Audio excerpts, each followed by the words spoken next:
The docking bay of the Sovereign Claw thrummed with the controlled chaos of a military vessel preparing for deployment. Captain Javros of the Kryn Elite Guard stood at the observation deck, his forearms crossed in a posture that radiated authority. His exoskeleton gleamed under the harsh white lights, each plate polished to perfection, a testament to his 3 decades of distinguished service across 12 star systems. He had seen many things in his career. He had commanded fleets that razed pirate strongholds. He had negotiated treaties with species whose very biology defied comprehension. But he had never, in all his years, seen something quite as absurd as what stood before him now. A human, training his cadets. K.L. Riven stood in the center of the training arena, utterly unremarkable by any military standard Javros recognized. The human wore a simple gray jumpsuit. No armor, no ceremonial markings, no visible weapons. His skin was pale, his frame lean, almost fragile compared to the towering Kryn warriors that surrounded him. And yet, inexplicably, a full unit of combat cubs sat in formation before this. This creature, their vertical pupils fixed on him with an intensity usually reserved for alpha predators. Javros felt his mandibles click in displeasure. "This is the trainer the council assigned?" he demanded, his translator rendering his words into sharp, clipped standard. The adjutant beside him, a younger officer named Scarix, shifted uncomfortably. "Yes, Captain. The human comes highly recommended. His designation is K.L. Riven. He has successfully trained 6 other units across the frontier worlds." "Frontier rabble," Javros spat. "These are Kryn elite cubs. They will one day command starships, lead ground assaults, uphold the honor of our bloodlines, and the council sends us that?" Without waiting for a response, Javros strode into the arena, his heavy footfalls echoing against the metal floor. The cubs' ears swiveled toward him instantly, their training kicking in even at their young age. Kale turned as well, his expression calm, almost disinterested. "You," Javros said, pointing one of his 4 clawed fingers at the human. "You are dismissed. I will not have my warriors trained by some soft-skinned biped who would break like glass in actual combat." Kale raised an eyebrow. "Captain Javros, I presume? Do not presume to address me so casually, human. You are out of your depth here. These cubs are descended from conquerors. They require a warrior's guidance, not whatever philosophy you peddle on lesser worlds." A low rumble spread through the assembled cubs, not quite a growl, but close. Their tails lashed in synchronized agitation. Kale noticed, though Javros did not. "With respect, Captain," Kale said, his voice even, "I was assigned to this unit by your own High Council. If you have concerns about my methods, I suggest you take them up with—" "I do not need a bureaucrat's approval to recognize incompetence," Javros interrupted. "Look at you. No armor. No scars. No warrior's bearing. You are a disgrace to this training ground.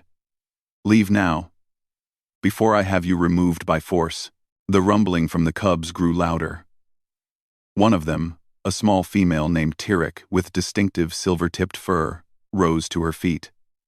Her ears flattened against her skull. "Captain," Kale said quietly, "I think you should—" "Silence," Javros roared. He turned to the cubs. "You will learn from true warriors. Not this pretender who—" Tyrek moved. She was across the arena floor in 3 bounding strides, faster than Javros could track. Her jaws clamped down on his lower left arm with enough force to crack the ceremonial armor plating. The captain howled in shock and pain, stumbling backward as the cub released him and planted herself firmly between him and Kale. "That's our trainer," Tyrek snarled, her translator struggling to convey the mix of protectiveness and fury in her growl. "You don't speak to him like that."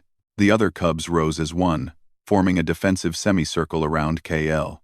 Their hackles were raised, their claws extended not in play, but in genuine threat. Even the smallest among them bared their teeth at the captain of the elite guard. Javros stared, speechless. In 30 years of service, no Kryn had ever dared strike him. Yet here stood an entire unit of cubs, ready to tear him apart for insulting a human. KL stepped forward, placing a gentle hand on Tyrek's shoulder. "Stand down," he said softly. The cub hesitated, her eyes still locked on Javros. "Stand down, Tyrek. That's an order." Slowly, reluctantly, the cub lowered her stance.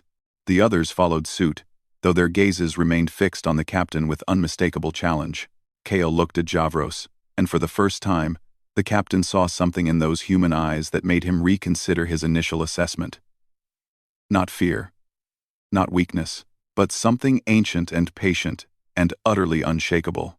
"Captain," Kale said, "you're right that these cubs will one day command starships and lead assaults. That's exactly why they need to learn more than just how to fight. They need to learn when to fight.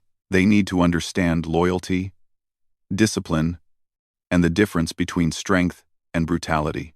He gestured to the assembled cubs. "I don't teach them to be warriors. I teach them to be leaders. And leaders protect those under their command, even when that means standing against superior force." Javros's mandibles worked silently. His arm throbbed where Tyrek had bitten him, a wound that would scar, a permanent reminder of this moment. "The council was right to assign you," he finally admitted, his voice rough. "I apologize for my presumption." Kale nodded. "Apology accepted. Now, if you'll excuse us, we have drills to complete." As Javros limped toward the exit, he glanced back one final time. The cubs had returned to formation, but Tyrek remained standing, watching him leave with those unnervingly intelligent eyes. In that moment, Javros understood something that would reshape his entire philosophy of command. Humans didn't survive in a hostile galaxy because they were the strongest or the fastest. They survived because they could earn loyalty that transcended species, forge bonds that turned even the smallest cub into a guardian, and teach lessons that no amount of traditional training could provide. The human was unarmed, unarmored, and physically unremarkable, but he had turned a unit of cubs into believers. And that, Javros realized, was the most dangerous weapon of all.